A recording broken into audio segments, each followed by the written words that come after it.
Bien, gloire à Dieu. Voilà la vraie valeur crucifiée à la croix pour moi. Un homme de Dieu disait, il nous pardonne non pas parce que nous sommes bons, mais parce qu'il est bon. Je crois que c'est Spurgeon qui disait ça. Un autre homme de Dieu disait, quand vous voyez que c'est sombre, que vous n'y arrivez pas, que vous regardez à vous-même, il dit, ne regardez plus à vous-même. En voulant dire, levez les yeux. Regardez à lui. Que vous n'arrivez même pas à prier, que vous vous sentez bloqué. Ne regardez plus à vous-même. Levez les yeux. Regardez à Jésus. Et à Jésus, on peut tout lui dire, parce qu'il connaît notre cœur. Vous pouvez lui dire, j'y arrive pas. Vous pouvez lui dire, j'arrive même pas à prier. Vous pouvez lui dire même, je ne comprends pas ce que je lis, j'ai besoin de ta grâce. Parce qu'on a besoin de sa grâce en tout. Dans un temps où l'homme veut une gloire, l'homme veut être élevé, ce ne sera jamais parce que nous sommes capables de faire quelque chose de mieux. Il nous rend capables. C'est sa capacité, c'est son œuvre. La gloire ne doit revenir qu'à Jésus. Nous sommes tous petits, je le dis souvent. Il y a des hommes de Dieu qui ont été des hommes de Dieu. Mais au fond, c'était des hommes de Dieu qui se voyaient petits. Parce que Dieu n'utilise jamais la force, il utilise la faiblesse. Il nous fera passer par des chemins où il va, je dirais, il doit nous épuiser. On essayera tellement d'être, tellement de faire. Et nous allons tourner en rond, nous allons trouver des impasses. Mais quand on tourne les regards vers lui, c'est là. La Bible le dit, on se réfère à lui, qu'on est rayonnant de joie. Et que le visage ne se couvre pas de honte. La vie chrétienne, c'est quelqu'un. Oui. C'est pas quelque chose. C'est quelqu'un et ce quelqu'un, c'est Christ. Alors, je loue Dieu, moi qui vous parle, moi qui vous prêche la parole de Dieu, parce que finalement, j'ai pu comprendre par les échecs, par les impasses, que je n'arrivais à rien, que je n'étais qu'un incapable, que je n'étais qu'un inutile, que je ne pouvais pas vivre cette vie chrétienne qu'il me demandait.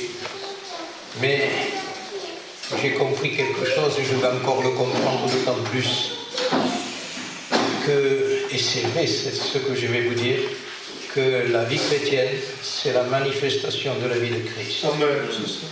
Voilà ce qu'est la vie chrétienne, si on pouvait la résumer. La vie chrétienne, ce ne sera jamais ce que tu peux faire, mais ce qu'il a fait. Je bénis Dieu pour mes échecs. Je dis quand même, je raconte à mes frères, ils sont là, les jeunes frères, je leur raconte tous mes échecs, tous mes impasses, où j'ai failli, où je ne suis arrivé à rien. Et je leur dis, ne faites pas comme moi. Regardez à Christ. Souvent, j'ai regardé à moi-même. J'ai regardé à ma vie. J'ai regardé à ce que je pouvais faire. Pour me pardonner, je dis comme ça, c'est dans une petite mesure ce que je veux dire. Je regardais à mon temps de prière, à mon temps de lecture. Et j'ai pu constater que ça m'a amené que dans des impasses.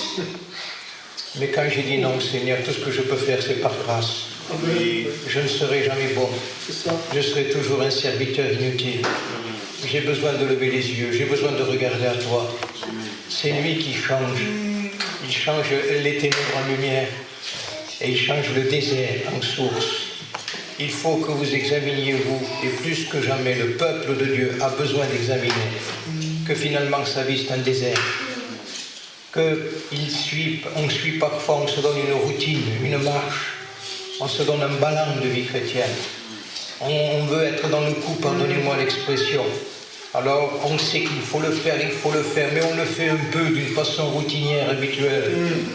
On perd le goût, on perd la saveur. Je dirais, la vie chrétienne, c'est pas perdre le goût.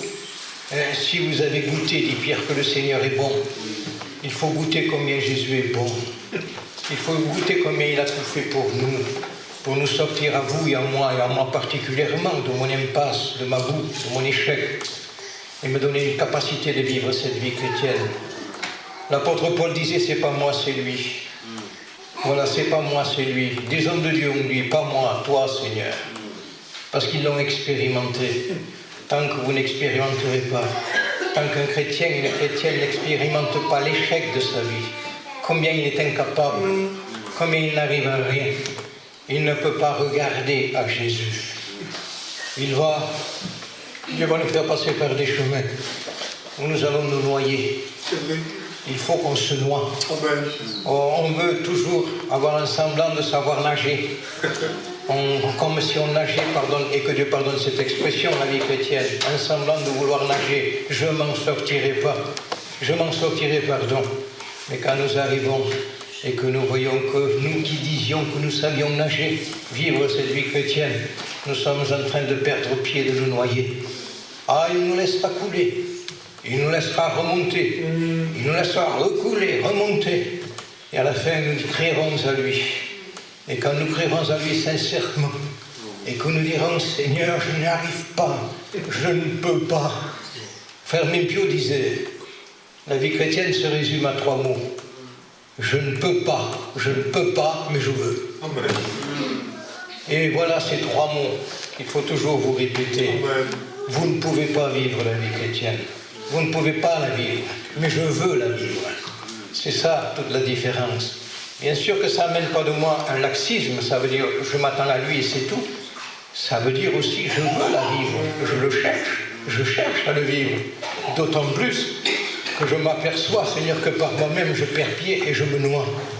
Alors je vais découvrir, tu me pardonnes, Seigneur, de dire ce mot, cette expression-là.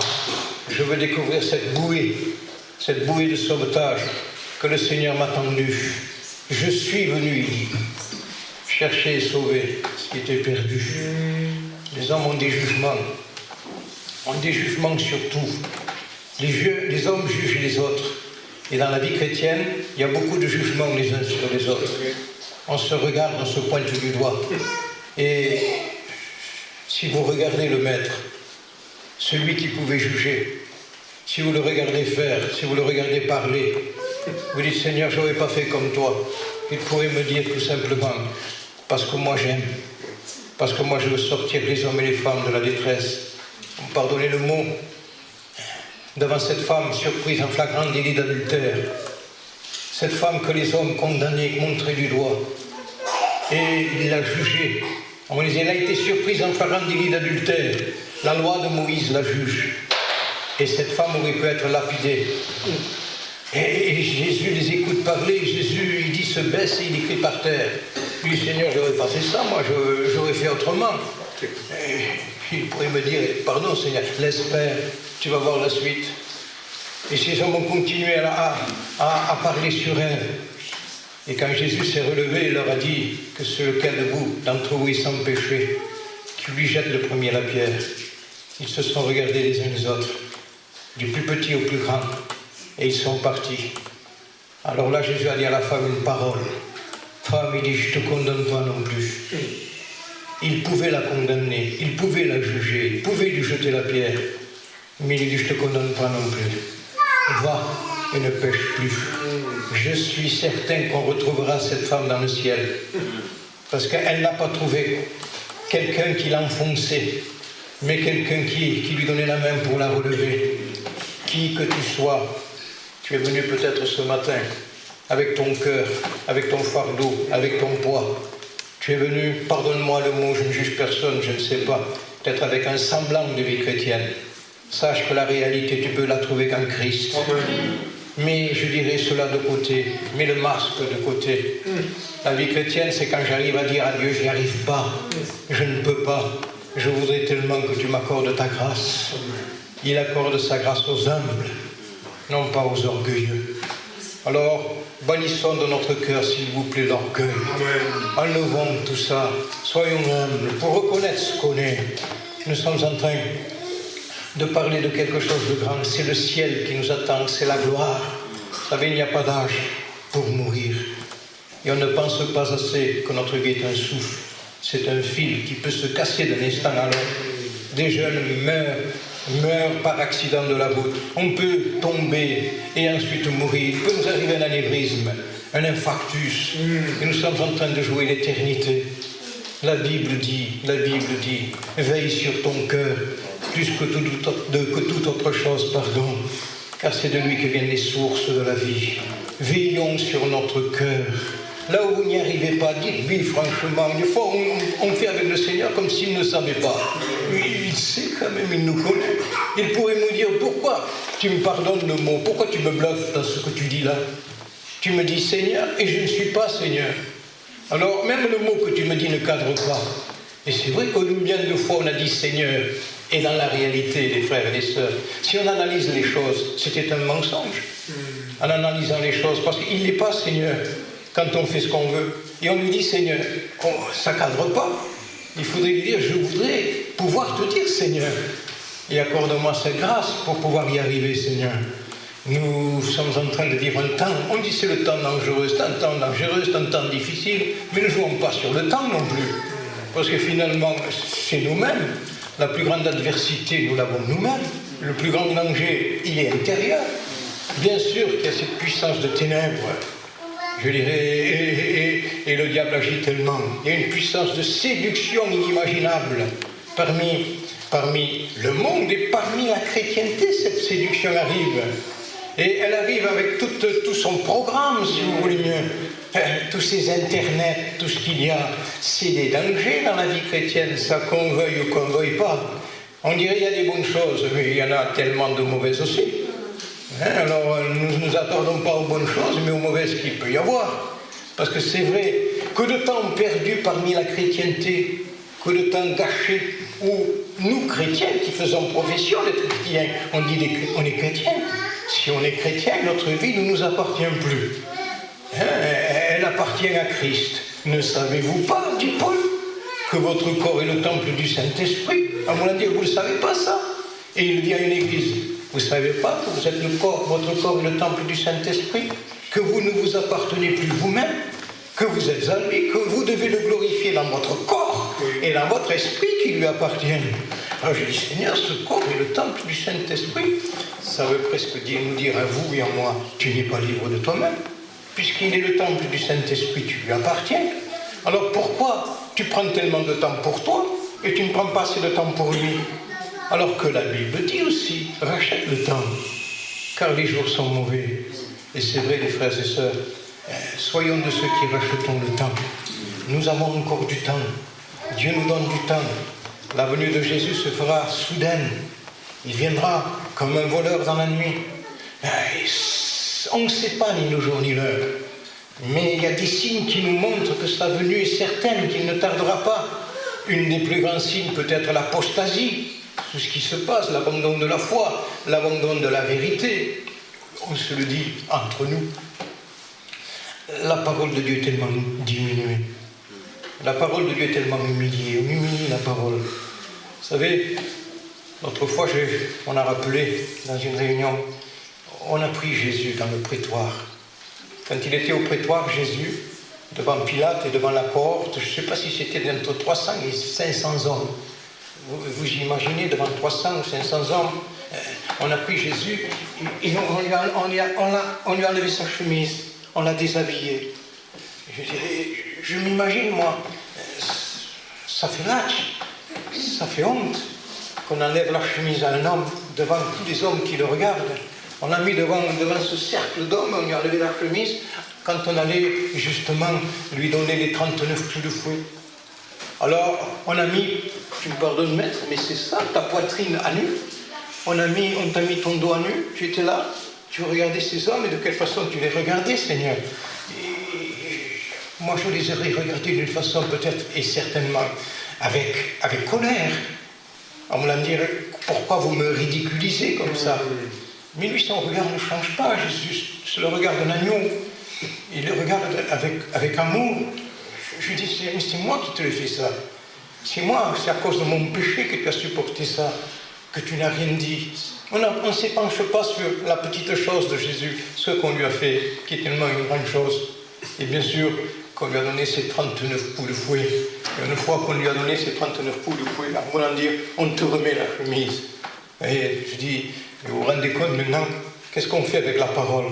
On est en train d'humilier la parole. On est en train de baisser la parole. On rend la parole comme si c'était rien du tout. Dans les églises, maintenant, on jette aucune pierre. Je ne veux pas en jeter. Je veux que constater. Qu'est-ce qu'on fait? La parole est tellement diminuée.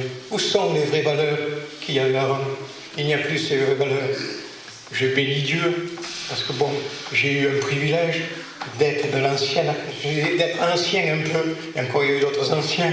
J'ai grandi dans des églises sédentaires, j'ai connu des frères qui ont été des références dans le mouvement même de Pentecôte, mais ils avaient un respect pour la parole de Dieu, ils avaient une simplicité, une humilité, et c'est vrai, ils nous donnaient à nous, simples gitans, à dire c'est comme ça, il faut aimer la parole, ne pas chercher à s'en mettre plein la tête, mais avec un cœur. Vous pouvez avoir un cerveau rempli de textes, et on arrive à faire ça maintenant. Il faut presque, quand on prie, citer des textes. Voilà, dire je sais le texte. Tu n'as pas besoin de le citer, Jésus le connaît le texte. On lui dit à Jésus, il le connaît. Quand 2 ou 3 sont réunis en ton nom, tu es là. Mais il le sait, lui. Donc on fait en fonction de ça quand même. Et on se donne, je dirais, une image que dans la réalité on n'a pas. Dieu aime ce qui est fait avec le cœur. Dans cette simplicité, je dirais, Seigneur, tu as supporté pour moi tellement d'humiliation. Je veux maintenant m'accorder à ta parole, Seigneur. Je veux la garder. Je veux te consacrer. J'allais dire, si je te consacre un peu de temps, je veux t'en consacrer un peu plus. Parce que tu mérites tellement que je te consacre un peu plus, Seigneur. Vous savez, si nous lui faisons confiance, si nous regardons à lui, je dirais certaines choses, et pardonnez-moi, je dis pour moi comme pour vous, certaines choses ne sont pas belles. Mais quand on regarde à lui, et qu'on lui dit, Seigneur, je viens comme ça devant toi. C'est pas beau, mais je voudrais que tu m'accordes ta grâce. Je voudrais que tu me purifies, Seigneur. J'arrive pas. Je suis vaincu.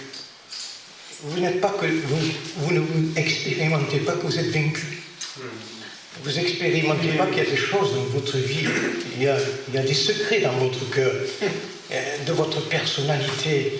Il y a des choses que Dieu sait, que personne ne sait, mais que c'est dans le cœur de chacun de nous. Et nous sommes vaincus.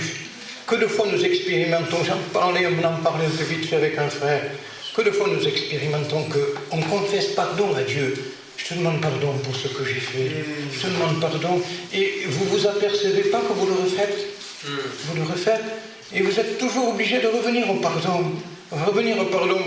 Bien sûr qu'on peut jouer sur le texte, et il est vrai que le pardon se trouve auprès de Dieu, mais il est dit aussi afin qu'on le craigne.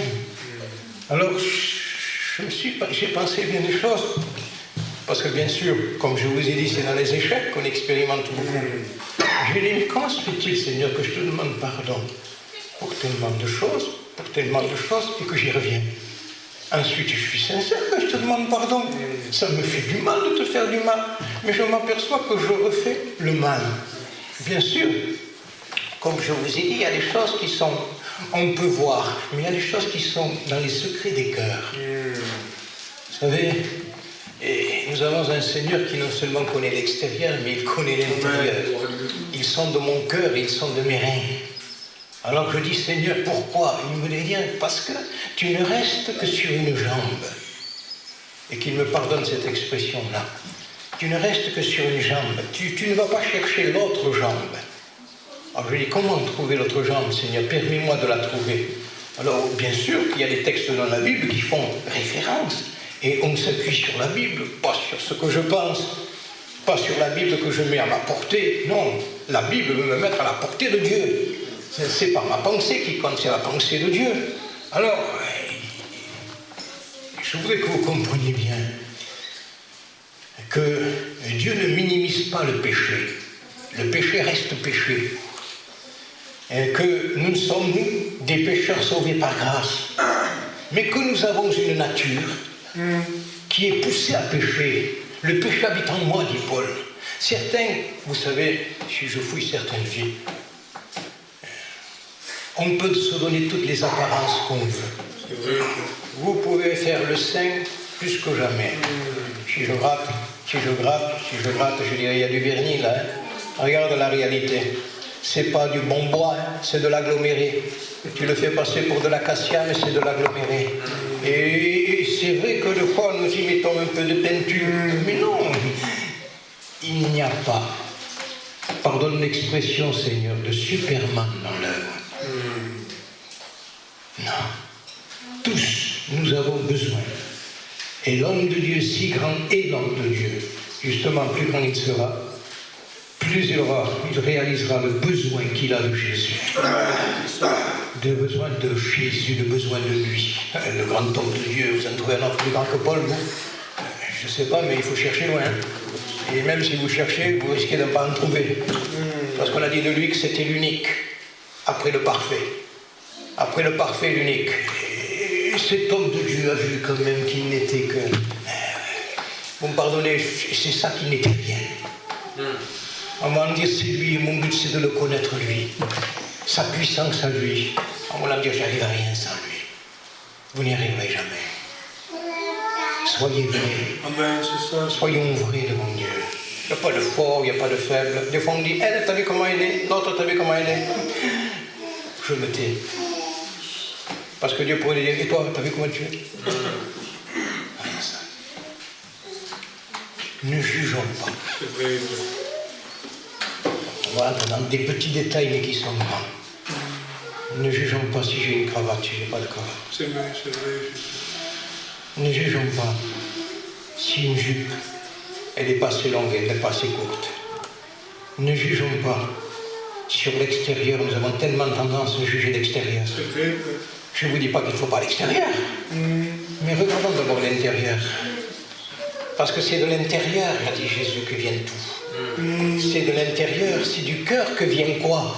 Vous me pardonnez, mais c'est écrit, les adultères, les impudicités, les impuretés, ça vient du dedans, ça. Ça souille l'homme, il dit. Parce que ça sort du dedans. Mais plus que jamais, ayons un cœur vrai, un cœur pur. Seigneur, purifie-moi, et je serai pur. Et ensuite, il faut l'extérieur. Il faut commencer d'abord par le commencement. On s'est trompé, nous. On a commencé, nous, pour le deuxièmement. Non, je le dis, moi, je l'ai prêché, je l'ai dit, et je le dis à certains. Je connais, j'ai fait partie. Je ne vous dis pas, mais je sais qu'on s'est trompé sur toute la ligne. Je sais qu'on s'est trompé. On s'est trompé en voulant donner une apparence. On s'est trompé en voulant faire les super saints. On s'est trompé en cherchant à être pour les autres. Et je dis plus que jamais, ne cherche pas à gagner les autres. Gagne ton foyer. Comment est ton foyer? Comment est ta femme? Comment sont tes enfants? Maintenant, on veut des estrades, on veut des prédications. Et les foyers sont cassés à l'intérieur. Il y a des prédicateurs qui prêchent aux autres. Et je dis non, prêche chez toi d'abord. C'est vous, ta famille sauvée. Et un homme de Dieu disait, moi il dit si j'avais pas d'église, ça ne me troublerait pas, il dit. Parce qu'il dit ma prédication, la plus grande, je la fais chez moi. Ma prédication, c'est ma vie devant ma femme et ma vie devant mes enfants. Et je dis Seigneur, fais-nous revenir là. C'est vous le foyer sauvé. C'est vous les enfants sauvés. C'est vous de prier avec nos femmes. C'est vous de prier avec tes enfants. C'est vous d'ouvrir la Bible chez toi. Voilà, l'estrade monte là chez toi. Tu te chantes quelques cantiques comme si tu étais dans une réunion. Ensuite, tu ouvres la Bible, tu parles avec ta femme, tu parles avec tes enfants. Et dis que maintenant, on va passer un petit moment de prière ensemble. Vous savez que les vraies valeurs, là, elles sont en train de se détruire. Il n'y a plus de foyers qui sont dans cet état d'esprit. Ah, on veut des grandes réunions, on appelle un tel, on le fait venir de droite, on le fait venir de gauche. Cherchez pas à droite, cherchez pas à gauche, cherchez au centre. Jésus a été crucifié au milieu. Et si vous cherchez au centre, vous n'irez pas ni à droite ni à gauche, vous irez à Jésus. Et c'est important. C'est pour ça qu'il faut ne plus humilier la parole. Il faut se reconnaître comme on est, mais dire Seigneur, je viens chercher en toi ce qui me manque. Amen. Et il me manque tellement. Dieu n'aime pas le péché. Je le répète pour nous donner quand même une certaine lignée. Mais Dieu veut nous donner la force de dominer, d'être des vainqueurs. C'est écrit. Dieu ne veut pas que je boite. Il pourrait me dire Florian, tu boites. Tu viens sans cesse. Vous me demandez pardon. Tu marches que sur une jambe. Tu ne vois pas que tu n'y arrives pas. Je dis, qu'est-ce que je dois faire, Seigneur? Parce que j'y arrive pas. Il dit, tu viens chercher toujours. J'espère que vous le comprendrez ce que je vais dire. Tu viens chercher toujours le sang. Tu viens chercher toujours le sang. La Bible dit que le sang de Jésus nous purifie de tout péché. Tu viens chercher toujours le sang. Quand on va au pardon, on cherche que le sang nous purifie. Le sang nous purifie, le sang nous purifie. Et il me dit, mais il te manque quelque chose. Pourquoi tu ne cherches pas maintenant la vie? C'est simple. Comment? Il faut trouver le sang et il faut trouver la vie. Oui. Il dit que tu restes que sur le pardon et c'est pour ça que tu continues. Mais pourquoi tu ne trouves pas la vie ensuite? Parce que la Bible dit qu'on s'y réfère. Vous me pardonnez, mais il faut quand même qu'on y revienne. C'est écrit dans le livre des Hébreux. Je vais lire un petit verset avec vous pour que vous ayez une référence biblique. Hein? Dans le livre des Hébreux, au début des livres des Hébreux, ça se trouve. Je cherche un peu avec vous.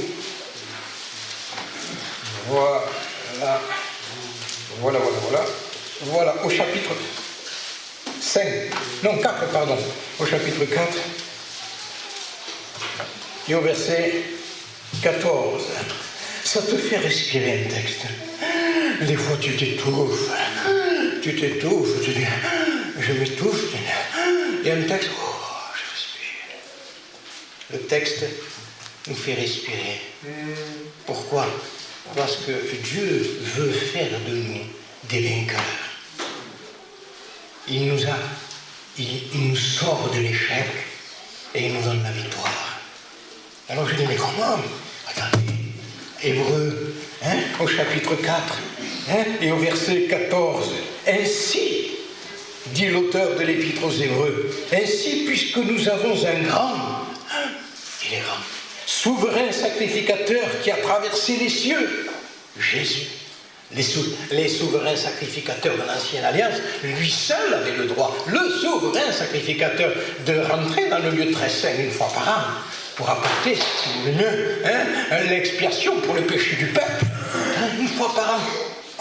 Lui, c'est le grand souverain sacrificateur. Il n'est pas rentré dans un tabernacle fait de main d'homme, il a traversé le ciel avec son propre sang. Quel grand souverain sacrificateur. Tu l'as, toi, nous l'avons dit. Donc je dis, c'est pour les autres. Ils pourraient me dire, oui, mais c'est pour toi. J'ai un grand souverain sacrificateur. Il est dit, il a traversé les cieux, Jésus, le Fils de Dieu. Et c'est bien nommé. Tout est à sa place. Le grand souverain sacrificateur, c'est Jésus, le Fils de Dieu. Alors il dit, ah bon, ça m'émerveille. Alors il dit, demeurons fermes dans la foi que nous professons, demeurons fermes, sont fermes. Vous savez ce qu'il manque au peuple de Dieu? Au peuple de Dieu, il manque une fermeté. Le peuple de Dieu est négatif. Nous ne sommes que des négatifs. Ça ne mène rien, un négatif. Un négatif, vous le regardez, vous ne savez pas distinguer quelque chose. Dans un négatif de photo, vous regardez, vous dites, qui c'est lui? Qui c'est lui? Quand vous avez l'original, le positif, si vous voulez mieux, là vous dites, je le reconnais maintenant.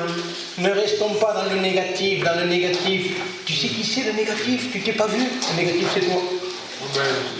Quand tu te regardes, tu dis, c'est moi. Regarde le positif. Le positif, c'est pas toi, c'est lui. Vous me permettez un peu plus? J'y reviendrai dans ces Hébreux-là, parce qu'ils sont bons. Oh, où c'est que je l'ai mis? Je l'ai jeté dans ma petite sacoche. T'as pas une pièce? Tu me la donnes? Tu me la laisses? Il n'y a pas de pièces, ce sont que des billets. Vous voyez l'église, il n'y a que des billets. Non, là-bas, donnez-moi une pièce, s'il vous plaît. Une petite pièce. Il faut m'en donner une pièce maintenant? Donnez-moi les billets alors. Ils sortent de partout. Ils sont chargés de billets. Pourquoi? Parce qu'une pièce va me servir, les frères, vous savez où je veux en venir. Devons-nous payer le tribut de César? On a dit à Jésus. Une question pour le coincer. On voulait le coincer, on dit ça, on va l'avoir maintenant. Est-ce qu'on doit payer le tribut à César? Il dit, donne-moi une pièce. Et il regarde la pièce. Vous savez, dans une pièce, il y a deux côtés. Il y a toujours deux côtés dans une pièce. Il y a le côté pile et le côté face. Et il dit, de qui est cette effigie? L'effigie, c'est le portrait. De qui est cette effigie-là? Il le regarde, il dit, cette effigie, elle est de César. Il dit, oui, c'est vrai, elle est de César. Et il n'y a pas une petite inscription là? Alors, je le transpose et que Dieu me permette. Alors, je dis, je ne la vois pas là, ce qu'il y a écrit là. Alors, il me dit, regarde un peu plus. Alors, je la regarde. Et la Bible me dit ce qu'il y a écrit. Alors, je regarde la Bible doucement, secrètement. Je veux faire savoir que j'en sais un peu. Alors, je regarde la Bible doucement, doucement. Et je dis, mais qu'est-ce qu'il y a sur cette pièce? Alors, regardez un peu ce côté-là. Hein? Je vous tiens un peu en haleine, pardonnez-moi. Hein?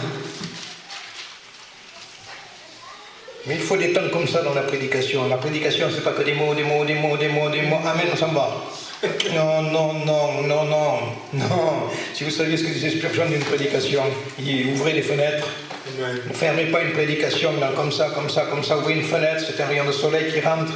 Donnez des images, il faut donner certaines images. Si les hommes de Dieu comme ça l'ont fait, moi le petit, le rien, et je ne vous le dis pas, avec un sentiment d'humilité, je vous dis que c'est vrai parce que Dieu le sait.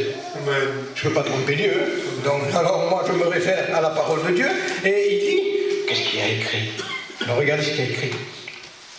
Les œuvres de la chair sont la débauche, l'impureté, le dérèglement, l'idolâtrie, la magie, les rivalités, les querelles, les jalousies, les animosités, les disputes, les divisions, les sectes, l'envie, l'ivrognerie, les excès de table et les choses semblables. Je dis, je ne savais pas que c'était tellement écrit.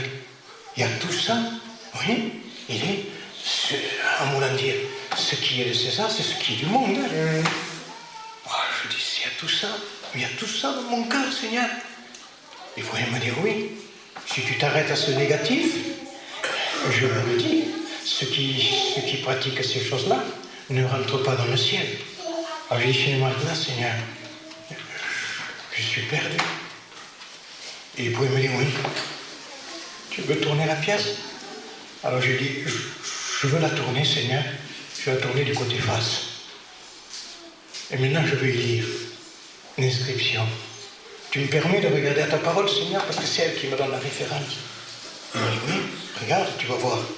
Parce qu'il a dit, rendez à César ce qui est à César. Donnez à tout ce qui est au monde ce qui est du monde. Donne à la chair ce qui est de la chair. En voulant dire, ne t'attarde pas à ce qui est de la chair. C'est tout ça. C'est l'envie, c'est l'hypocrisie, c'est les mauvaises pensées, c'est les jalousies, c'est les haines, c'est les rivalités. Ça va mal. Et quand on le regarde, ça va mal partout. Il dit, tourne à la pièce. Et je la tourne. Et je dis, et maintenant il dit, rends à Dieu ce qui est à Dieu. Mais je dis, mais qu'est-ce qu'il y a écrit? Vous me pardonnez? Alors regardez ce qu'il y a écrit. Et c'est la parole de Dieu aussi qui m'en donne la référence. Hein? Amour, joie, paix, patience, bonté, bienveillance, foi, douceur, maîtrise de soi. Maîtrise de soi. D'un côté, les œuvres de la chair. De l'autre côté, le fruit de l'esprit. Parce que ça vient par le fruit de l'esprit. Je ne le produis pas, ça se reçoit. Un don est un don, mais un fruit c'est une autre chose. Je le reçois. Alors je dis, Seigneur, que de fois je me suis attardé à ce côté. Et j'ai regardé le côté pile ou face. C'était mauvais, ma vie est mauvaise, Seigneur. C'est de la chair. Il dit, rends à César ce qui est à César. Vous voyez, il y a l'effigie de César, il y a le portrait de César. Donnez-lui à César ce qui est à César. Et rendez à Dieu, donnez à Dieu ce qui est à Dieu. Alors je dis, Seigneur, je voudrais que ce qui est inscrit là, que j'ai lu, se grave dans mon cœur, par le Saint-Esprit. Et que tu vois qu'il y a en moi cet amour, cette joie. C'est beau la joie. Pas la fausse joie, la vraie joie.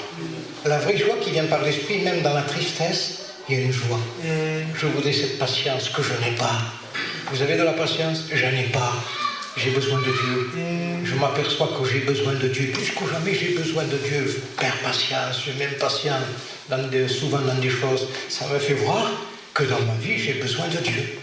Que j'ai besoin de recevoir de lui. D'avoir une communion avec lui pour recevoir la patience. La maîtrise de soi. Vous savez ce que c'est la maîtrise de soi? La maîtrise de soi, c'est maître de soi-même. Vous n'avez pas expérimenté, vous allez me dire, nous, on est des super. Bon, alors, vous êtes des super. Alors, qu'est-ce que je suis, moi? Alors, moi, je suis rien du tout. Parce que des fois, ça vous arrive, vous, d'être maître continuellement de vous-même, d'arriver jamais à vous mettre en colère? Ça vous arrive jamais? Ça vous arrive? À la fin, c'est un tête-à-tête qu'on ira. Il y en a, non, moi, ça m'arrive jamais. Si, ça t'arrive. Ça t'arrive que tu te mets en colère. Ça t'arrive que tu dis des paroles qu'il ne faut pas dire. Ça veut dire que tu parles de l'un, que tu parles de l'autre d'une façon méchante. Ça t'arrive pas, ça? Ça te monte pas une petite boule à la gorge? Ça te fait pas changer de couleur? Tu deviens blanc. Tu sais pas quoi lui dire. Je vais lui dire ça maintenant. J'en ai assez. J'ai dépassé tout. Même si tu fais le super. Et à un moment donné, tu es plus du super. Oui, c'est Bon, je me tais. C'est des clés de gasoil. Non, ça, c'est plus du super après. Hein. On perd tout. On perd pied. Non, je suis plus un super. Je vais vous dire quelque chose. Tant mieux. Parce qu'on essaye d'être maître de nous-mêmes par nous-mêmes. On n'y arrive pas. Ça se reçoit.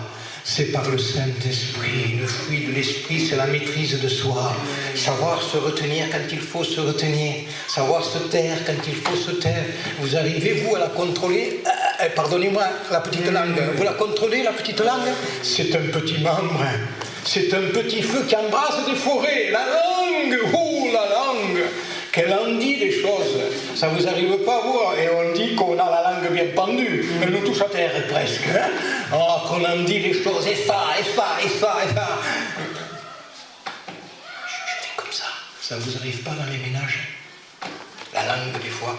Si les murs pouvaient parler, on se boucherait les oreilles. On dit, oh non, chut, on dirait au mieux, chut. Mais si le mur se tait, Dieu sait aussi. Amen.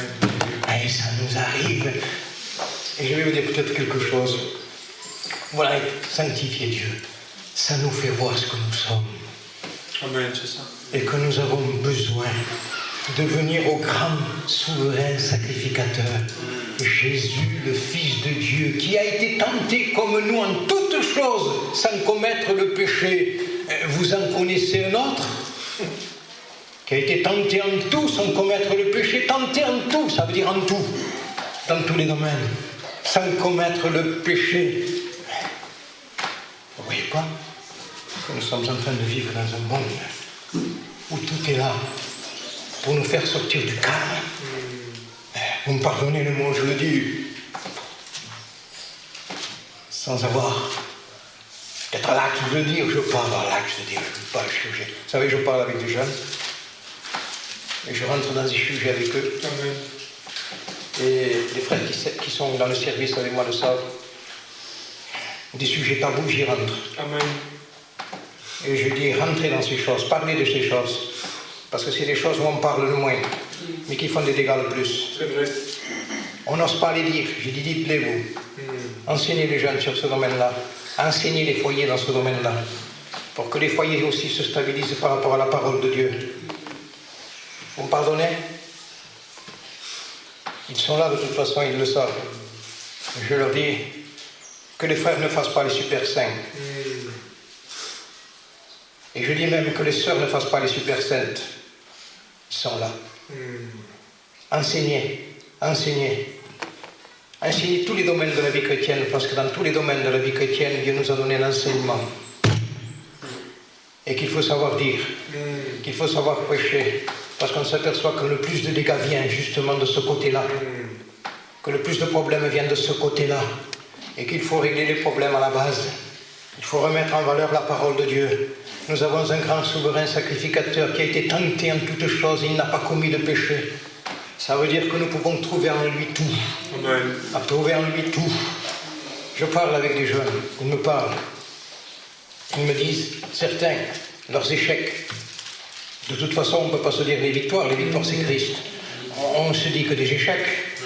Ils m'ouvrent leur cœur. Et je veux qu'ils aient la liberté de m'ouvrir leur cœur. Je ne veux pas qu'ils me voient, ils le savent, ils sont là. Je ne veux pas qu'ils me voient comme un vieux. Je suis vieux, bon, mais je suis vieux jeune. Voilà, je suis un frère. Un frère comme eux, qui sait les combats qu'ils peuvent avoir. Alors ils me parlent dans certaines choses. Je sais qu'il y a des frères qui sont avec eux. Je sais qu'il y a des frères qui les suivent. Je sais qu'il y a des frères qui les enseignent, qui leur disent aussi les combats. Et dans leurs combats, dans ces combats-là, je vois que les frères sont sincères. Que les frères sont sincères, qu'ils me disent leur cœur avec sincérité. qu'ils me disent c'est vrai, dans certains domaines, j'y arrive pas. Et je peux leur dire c'est normal que tu n'y arrives pas. Et ne cherche pas dans le toi-même. Tu n'y arriveras jamais. Regarde dans la grâce. Il est dit que nous avons un grand souverain sacrificateur qui a été tenté en tout, qui n'a pas commis le péché. Et regardez ce que dit encore l'auteur de l'Épître aux Hébreux. Référez-vous à la Bible. C'est pour ça. J'ai connu bien des chrétiens et des chrétiennes qui sont sortis, qui ne sont plus. Ils sont plus chrétiens, ils sont plus chrétiens. Ils avaient quand même un cœur pour Dieu. C'est qu'on ne leur a pas dit certaines choses. On les a fermés dans ce qu'ils ont fait. Ils avaient fait certaines choses qui n'étaient pas belles, et on les a fermés. Et c'est fini, non. Si le cœur est repentant, c'est pas fini. Il peut y avoir un départ encore. C'est le ciel qu'on joue. Nous, on joue les... Il n'y a pas de vedette. D'un côté comme de l'autre. Qui est-ce qui ne trébuche pas? Mais on a besoin quand même, si quelqu'un trébuche, de ne pas le repousser, mais de l'aider à se relever. De lui dire, oui, tu as trébuché les frères. Alors, je vais vous dire quelque chose. Si le Seigneur faisait comme nous, Pierre serait resté dans l'eau, il se serait noyé. Parce que quand Pierre coule, alors que Jésus lui dit viens, qu'il enjambe la barque et qu'il marche sur l'eau, à un moment donné, il a regardé les éléments, il a regardé le vent, la mer, et il a coulé. Est-ce que le Seigneur, quand il a crié, est-ce que le Seigneur l'a laissé crier longtemps? Non, le Seigneur l'a relevé. Et une fois qu'il était relevé, il lui a dit, mais homme de peu de foi, pourquoi tu as douté? Mais d'abord, il le relève. Il ne lui dit pas, pendant qu'il est en train de couler, homme de peu de foi, on est tant mieux ce qui t'arrive. C'est pas ça. C'est pas ça la parole de Dieu. La parole de Dieu, c'est autre chose. Parce que je connais des jeunes qui, dans la réalité, ils en ont plein là. Mais devant le péché, c'est pas là que ça compte. Ça tient pas là. Devant le péché, on ne résiste pas au péché en disant, je l'ai dit en citant un texte. Il faut que ce soit une vie. Il faut que ce soit par la grâce de Dieu. Ouais. Autrement, les frères et les sœurs, on n'a que de ruines, on a connu. Mais on ne veut pas que nos vies, que vos vies soient des ruines. Croire que soit ta vie. Si tu es sincère, si tu es vrai, si tu dis je viens avec le côté pile, il y a tout ça dans ma vie. Tout ça, c'est pas beau, mais je voudrais m'en sortir. Je voudrais donner ça, je voudrais repousser ça. Je te prie, grand souverain sacrificateur, toi qui comprends tout, toi qui as été tenté en tout, qui n'as pas péché, je veux trouver en toi, je dirais, la jambe, tu me permets, pardon Jésus, trouve en toi la jambe qui me manque. Je ne suis venu que trouver le sang. Nous avons un grand souverain sacrificateur. Et il est dit, regardez ce que dit l'auteur de l'Épître aux Hébreux, ça respire la grâce. Ça respire la bénédiction, ça ne m'étouffe pas, ça me libère, ça me pousse en avant, ça me fait relever la tête. Je bénis Dieu pour les hommes de Dieu qui relèvent la tête. Il y a une espérance. C'est écrit ça dans Jérémie. Il y a une espérance pour ton avenir. Dieu dit toujours, je le rouvrirai, une porte d'espérance. Vous le croyez? La loi, oui, a été donnée. C'est écrit. Comme un pédagogue. Mais pour nous conduire où? À la grâce. La loi nous enferme. Elle veut nous faire découvrir la grâce. Amen. Comprenez? La loi est bonne, c'est la parole de Dieu qui dit. Elle est sainte. Mais nous avons besoin de la grâce. Nous avons un grand souverain sacrificateur. Il dit, approchons. Vous me permettez, approchons-nous donc.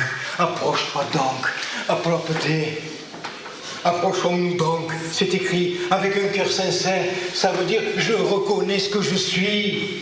Je ne le cache pas. Et qu'est-ce qu'il est dit encore? Dans la plénitude de la foi, je crois en toi, Jésus. J'en ai assez de croire en moi. Je crois en toi. Le cœur l'a purifié d'une mauvaise conscience. Le corps lavé d'une eau pure. Mais pourquoi cela? Regardez ce qu'il est dit. Je vous donne la réponse là. Moi aussi je la veux. Approchons-nous donc avec assurance Amen. du trône de la grâce, du trône de la grâce, du trône de la grâce, du trône de la grâce. En voulant dire, regardez, je me le suis mis là, parce que c'est de la grâce, c'est du trône que coule l'amour, c'est du trône que coule la miséricorde, c'est du trône que coule le pardon, c'est du trône que coule la puissance par l'Esprit, c'est du trône de la grâce que vient tout. Du trône de la grâce, il y a le pardon. Du trône de la grâce, il y a le sang. Du trône de la grâce, il y a l'Esprit. Mais l'Esprit, pourquoi? Regardez ce qu'il est dit, je continue la lecture. Afin d'obtenir miséricorde et de trouver grâce pour être secouru dans tous nos besoins. Ne restons pas sur une jambe. C'est la miséricorde, c'est le sang. Pardon, Seigneur, j'ai fait mal. Et tu recommences à faire mal, et tu recommences à faire mal, et tu verras que toujours tu sautes. Ta vie chrétienne, elle sautille. Et non, maintenant, trouve la grâce, la miséricorde et la grâce. Trouve-le. La grâce, c'est la vie. La grâce, c'est la puissance. La veut dire, trouve la vie. Quelle vie? Ma vie, pourrait dire Jésus. Ça vient du trône de la grâce. Il y a le pardon dans son œuvre. Et il y a cette vie nouvelle qui me rend capable de vivre la vie chrétienne. Oh, je le dis, Seigneur, je suis libéré. Je suis heureux. Pourquoi? Parce que c'est lui tout. Je regarde moi-même, je suis en deuil. Je regarde à lui, j'ôte le vêtement de deuil. Je suis en joie, je mets un vêtement blanc, j'ai une paix. Le diable vient toujours pour te montrer du doigt, pour te dire, t'es ça toi, t'arriveras jamais toi. Non, j'y arriverai jamais. Mais il est arrivé pour moi. Quand le diable frappe à une porte, je ne sais pas quel homme de Dieu le disait. Ils ont eu des mots bons. Quand le diable il frappe à ma porte, je lui dis, Jésus, ouvre-lui la porte. Que c'est bien dit ça, je ne veux pas lui ouvrir la porte. Jésus, ouvre-lui la porte. Et quand vous savez, quand le diable voit Jésus, il n'y résiste pas, il est obligé de s'enfuir. Alors, approchons-nous du trône de la grâce. Peut-être dans ta vie, tu n'as jamais expérimenté quelque chose qu'il faut que tu expérimentes. Expérimente-le. Sortons nos petites, je dirais, nos hypocrisies. Sortons nos semblants. On n'est pas bon. Il est bon. Approchons-nous de lui. Approchons-nous ce matin de lui, du trône de la grâce. J'ai foi en toi, Seigneur. Pas en moi, j'ai foi en toi. Moi, je n'y arriverai jamais. Mais j'ai foi en toi. Et Seigneur, je veux recevoir de toi. J'ai besoin de ton sang, mais j'ai besoin de ta vie. Ton sang me purifie, mais ta vie me donne la force de ne plus recommencer à pécher. Je comprends ces jeunes. Et ce que je peux leur dire, je te comprends. Et qui mieux peut te comprendre que Jésus? On n'est pas fort. Le péché est fort. Oui. Il nous assaille, le péché. Vous voyez pas le temps qu'on vit? Ça vient à nous. Dans des écrans de télévision, c'est le péché qui est là. Dans une image de publicité, c'est le péché qui vient. Vous arrêtez un stop, un feu rouge, c'est une image, c'est le péché qui vient. Dans un sens. Il faut être fort. T'es pas fort. Jésus est fort. Approche-toi de Jésus. Amen, c'est ça. Et il dit, mais c'est environné de mal dans le monde. Certains, comment il dit, je ne sais pas comment ils disent maintenant, je ne sais pas me servir d'internet, alors vous pouvez me pardonner. Hein. Il surfe, il m'a dit. Voilà, il surfe. Moi je pensais que le surf c'était ça. Hein. Bon, il m'a dit il surfe. Mais des fois quand vous surfez un peu trop longtemps, quand vous bougez, c'est la souris, non? Quand la souris, on la touche un peu trop, il y a une image qui vient. Et c'est pas une souris que vous voyez. Pourquoi? Parce que le diable sait. Et il joue sa carte à fond. Il va la jouer. Pour amener quoi? La convoitise des yeux. Ça va allumer la convoitise de la chair. Et ensuite, vous savez, vous imaginez la suite. Si grands nous sommes, juste encore 2-3 quarts d'heure, de plus, un petit moment. Si grand était le roi David. C'était un des plus grands rois d'Israël. Il était grand. Il n'était pas à sa place, David. Je lui dis, qu'est-ce que tu fais là, David? Au temps où les rois se mettaient en campagne, David resta à Jérusalem. Son armée va au combat, et lui reste à Jérusalem. Ah, je dis, David, tu sais pas ce qui va t'arriver là. Il fallait que tu sois avec l'armée au combat. Si David soit-il. Et je bénis Dieu. Regardez quel Dieu nous avons. Il ne le cache pas. Et c'est vrai que moi j'aurais caché ça de David. Mais Dieu le fait voir. On dit non, je ne cache rien moi.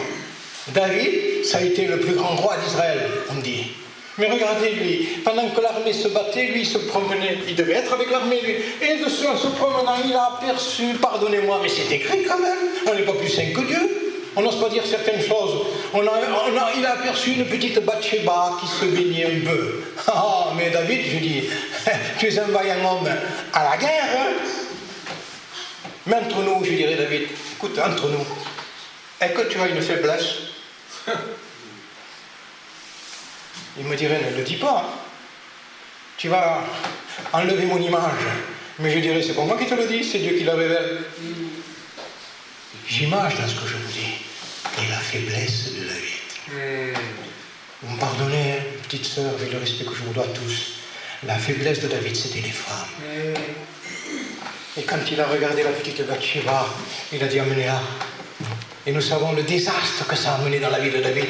Mais vous lirez que sa faiblesse, vous le lirez dans la Bible. Mais David, il aimait beaucoup de femmes. Ça a été un bon guerrier. Ça a été peut-être un bon roi. Je pousse un peu, que Dieu me pardonne si je ne le sanctifie pas. Ça n'a pas été un bon père. Il n'a pas su diriger ses enfants comme il fallait aussi. Ça, on ne l'a pas vu de David. Mais regardez la Bible.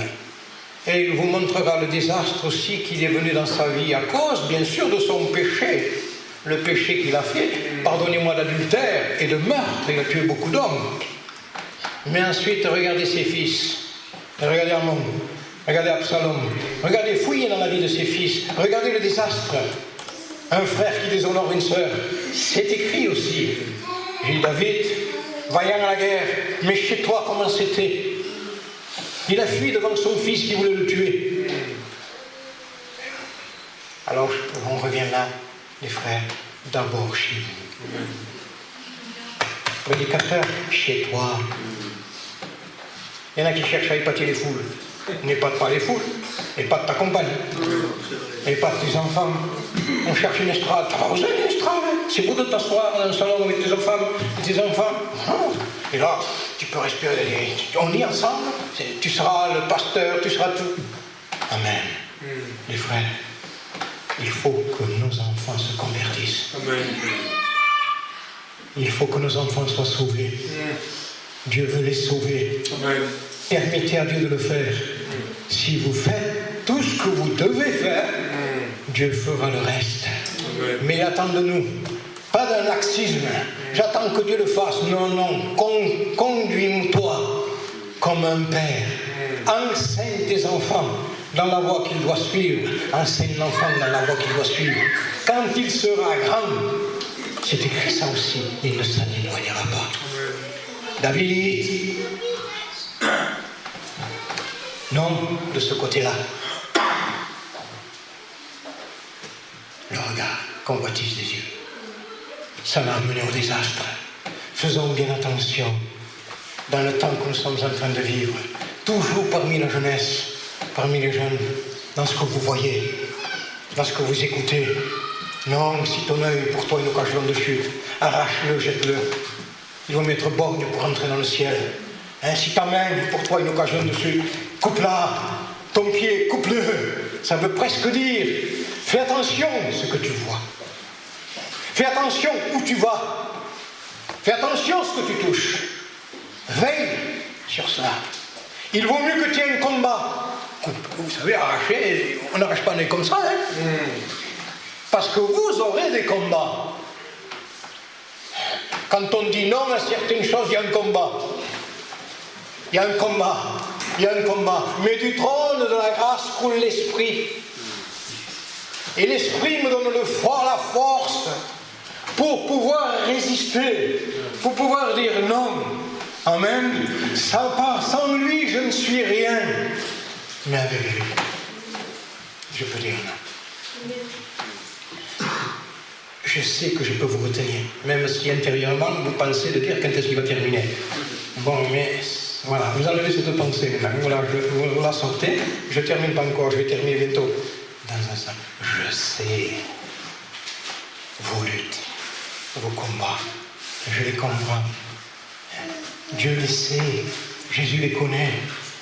Approchez-vous avec vos combats, avec vos luttes, avec vos défaites. Des fois, nous on dit, j'ai trop mal fait, je ne m'approche pas de Dieu. Alors c'est fini alors.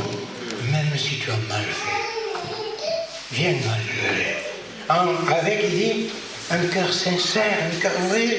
J'ai fait mal, j'ai péché, Seigneur.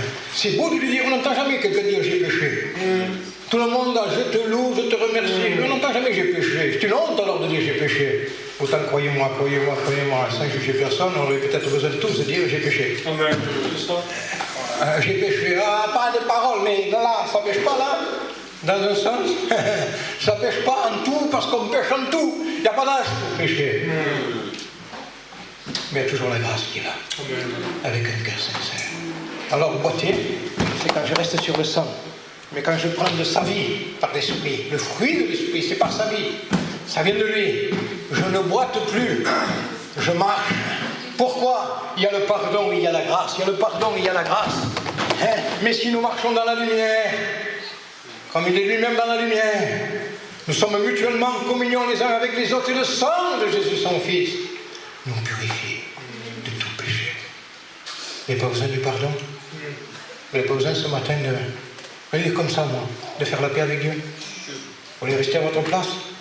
Mais pourquoi on ne s'approche pas de Dieu ensemble? Pourquoi on ne dit pas, Seigneur, je viens à toi comme je suis?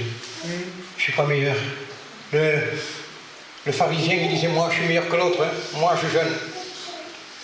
Moi, je donne la dîme, moi, de tous mes revenus. L'autre, il disait, sois apaisé envers moi. Je suis un pécheur, moi. Ça voulait presque dire, moi, je suis un pécheur, je me vois pécheur. L'autre, ses œuvres, je jeûne. Je donne la dîme de tous mes revenus, je jeûne, je prie. Je suis un phénomène, moi je prie. Je suis un phénomène, je lis. Tu lis 50 chapitres par jour? Tu lis 10 heures par jour? Tu pries 10 heures par jour?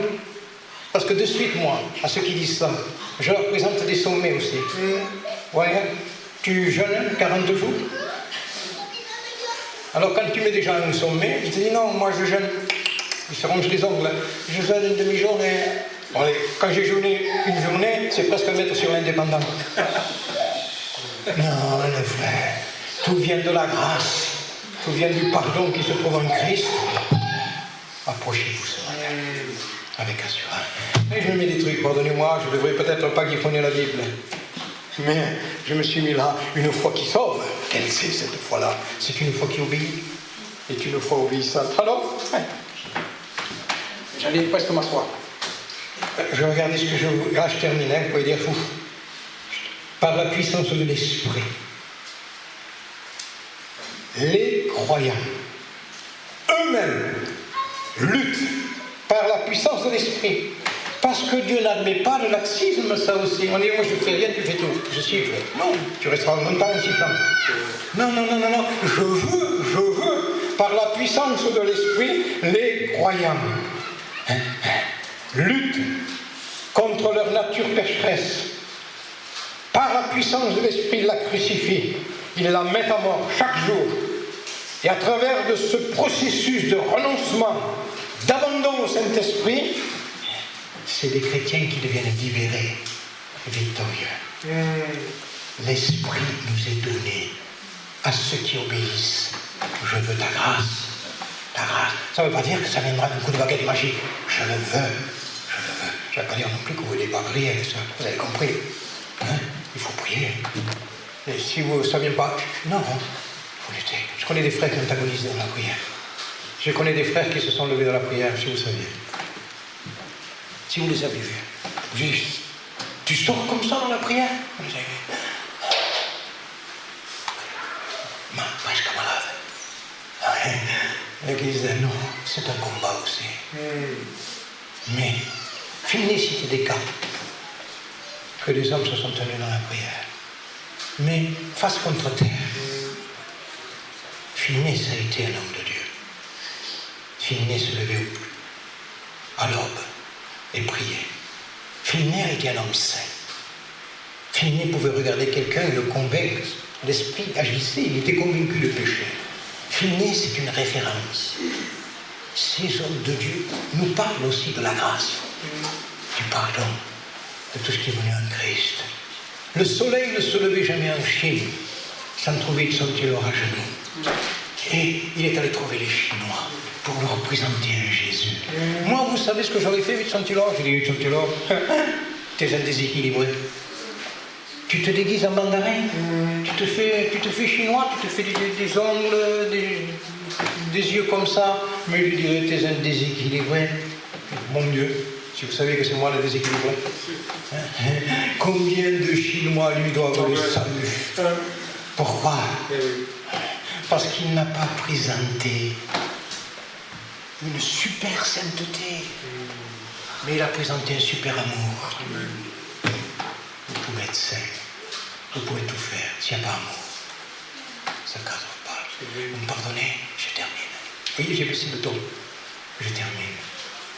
Vous me permettez de revenir à un homme de Dieu. On parle souvent de lui. Il s'appelle Wadman Nee.